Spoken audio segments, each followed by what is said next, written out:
जनमाइए देबो दू चार गो दिया पुतागे। प्रणाम नमस्कार, हम बिल्लू टॉप 10 ऑफिशियल यहाँ सबके चैनल में स्वागत करे छी। चलो हम एक नया धमाकेदार कॉमेडी वीडियो लेके आइल छी। तोरा वीडियो पसंद है तो लाइक जरूर कर दियो। चला के बकचोदी शुरू करे छी। अपन अपन कान में हेडफोन ढुका ले।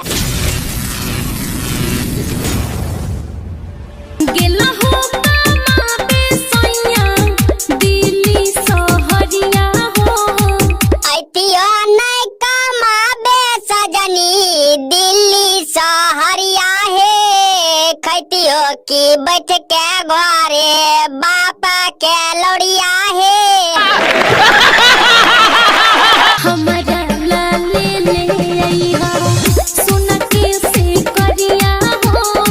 सोना के सिकरी छोरो सजनी आबै छियो घर हे। तोरा हम पहिनाइए देबो लौड़ा के हार हे।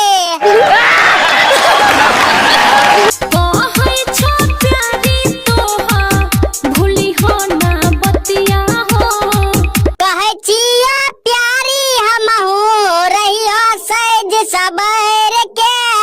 जइबो ते मार ले दियो तहु गैरा खोल के। सुनै न छोए और ले ले आई हाथ नकवाला नथिया हो। करे छो किया धनिया न करा ताहू हजार हे।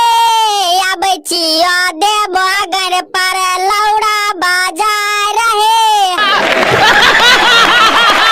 अब री नहीं चलतो तोहा कोनो बहाना हो। ठीक कहली गे बाबा चोदी करबो नहीं बहाना गे। एक लौड़ा में जनमाइए देबो दू चार गो दिया पुतागे। खाई घोड़ी आगुए से खिचले बखाना हो। किया लड़ै छ धनिया हमरे फोन पर गोसाई के। ई लौड़ा तोड़े छिया लिया तुक लगा